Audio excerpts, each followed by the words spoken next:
everyone, welcome back to my channel. My name is Heather and today I'm here to talk you through all the books that I hope to read in September. So in September I go back to work as a teacher and my students come back to school, and no matter how long I have been teaching, every September feels like a mad scramble to re-establish a schedule and to make myself feel like, yes, I do in fact know what I'm doing. This happened to me when I was a student, and it still happens to me as a teacher. So this month I will still be trying to meet some of my goals, but for the most part, I will just be focusing on reading books that make me feel cozy. To that end, I am wearing yet another of my literary t-shirts before t-shirt weather ends, which is this lovely t-shirt by Inkwell Threads of the travel book company from the film Notting Hill. Another film which also makes me feel cozy and sweet and just happy. I have 4 monthly goals that I try to meet each month, hence the name. Firstly, I will be reading 1 Shakespeare play to try and meet my goal of finishing his entire works by the end of the year. I have not decided which play that will be yet.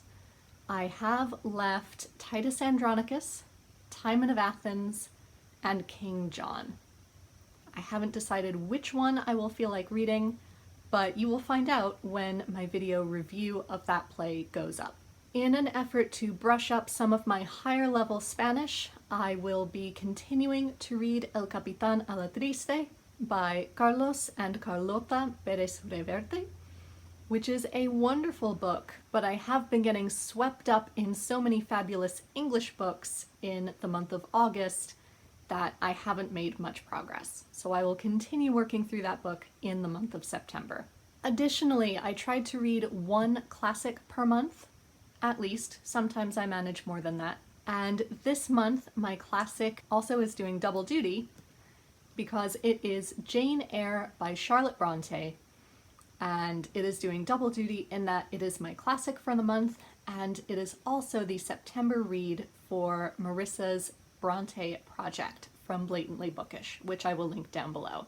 This will be a reread for me. I have seen the miniseries many times, but I haven't actually reread the book since I was about 15, I think. So I'm very much looking forward to rereading it and seeing what I think of it now that I am double that age, or nearly double that age. Where does time go? And my last goal each month is to read 1 nonfiction book per month. So my nonfiction book for September will be Reading Lolita in Tehran by Azar Nafisi. I have heard fabulous things about this book. I have read a couple of other books recently that have referenced this book, and the quotes that they have selected have sounded fabulous. I love the writing style, and I love the only word I'm coming up with is plot, but that doesn't sound right because this is a memoir, it's non-fiction. But what I know of this text is that it is a memoir of Azar Nafisi's time teaching English literature in Tehran, and specifically running a book club with mainly female students. I think 1 male student sneaks his way in there, but he gets his own separate time so that the women can all have their time together, in which they read a lot of classic English and American authors, the insights and the freedom and the similarities and differences that these young women are able to find under the Islamic Republic. And that sounds fantastic. I know that it probably won't always be a happy, fluffy read, but I chose it for this month in the hopes that it will inspire me as a teacher. Next, I have many books that could be happy, fluffy reads, at least I'm hoping they will be, for the rest of the month. I do not expect to get through all of these, but these will be some of the choices I have to pick from. The first is The Shadowy Horses by Susanna Kearsley. I read The Winter Sea by Susanna Kearsley last month and loved it, and apparently I should read this book next before going into the official sequel to the Winter Sea. The plot for this one is far less straightforward than The Winter Seas was, but it is about a young woman named Verity who is helping a professor uncover an ancient Roman site somewhere in Scotland. However, as they are trying to search for the lost Ninth Roman Legion, they hear tell of a ghost that haunts this site. And the two of them, she and the professor that she's working with, start to believe it. And this supernatural presence might be directing their lives a bit. Like I said, it's far less straightforward, but I loved the experience of reading The Winter Sea. So I'm hoping I love the experience of reading this just as much. Another book I would love to read would be Hana Khan Carries On by Uzma Jalaluddin.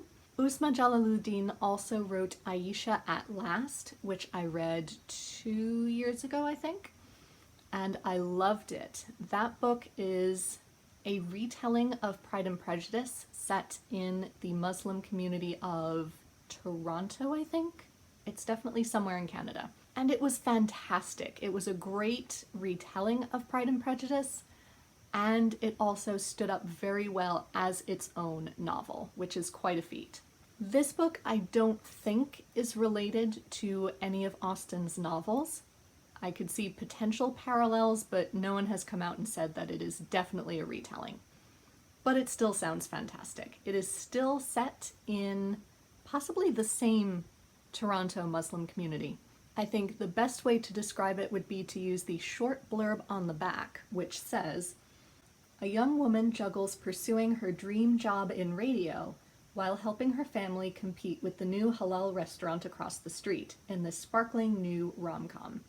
That sounds like everything I want. I loved Jalaluddin's writing style. I loved her character creation. So I'm expecting to love this just as much as Aisha at Last.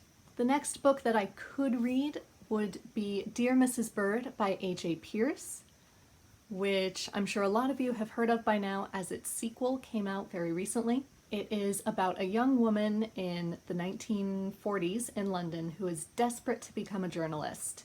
And she finds an opening at a newspaper and applies and is accepted, and she is thrilled, except when she discovers that it is not as a war correspondent or any of the glamorous jobs that she had envisioned. It is as an assistant to Mrs Byrd, who runs the self-help column of the newspaper. So an agony aunt, Dear Abby, those sorts of columns. Her job is to sort through all of the letters and determine which ones Mrs Byrd will deem as acceptable to write responses to be published. However, this young woman takes it upon herself to write advice letters back to all of the women whose letters Mrs Byrd has deemed inappropriate to answer. And that just sounds fantastic. I can't wait to see how this turns out, and I have heard wonderful, cozy sounding things about it. The next book that I could read would be another classic, and that is Miss Pettigrew Lives for a Day by Winifred Watson. I saw the film version of this years ago when it came out. I think I was in high school, and I loved it, but I can't remember how it ends, so I'm really excited to read the book. If you're unfamiliar, this story is about Miss Pettigrew, who is a nanny, who gets a job not looking after a household of unruly children as she expects, but she's accidentally hired to look after a nightclub singer in London in the 1930s. And they spend 24 hours together, and each of them have a great impact on each other's lives. I remember loving the film, so I can't wait to see what this novel has in store. Another cozy, lovely book that I could read would be Arabella by Georgette Heyer, which I know nothing about, except that I loved Venetia by Georgette Heyer, so I'm hoping that Arabella will fall into a similar kind of Regency romance.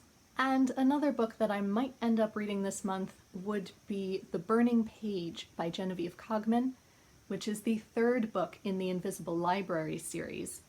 I read the first 2 novels in the series last year and really enjoyed them, so I should continue on with the series at some point.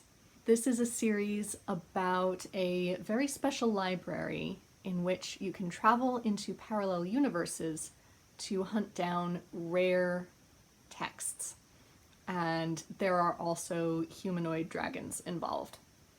It's very strange to explain, but they are very fun adventures, so this might strike my fancy this month. These are just a few books that I could pick from this month. I may decide to go in a number of other directions this month. So stay tuned for my wrap-up at the end of the month to find out what I ultimately chose to read. If you have read any of these books and you strongly recommend that I keep my eye on them as the month goes on, please let me know in the comments down below. If you are struggling to figure out what to read this month yourself and would like some recommendations, do please ask in the comments down below. I or any other of my readers, I'm sure, would be happy to give you recommendations. Until next time, be safe, be well, and happy reading. Bye everyone.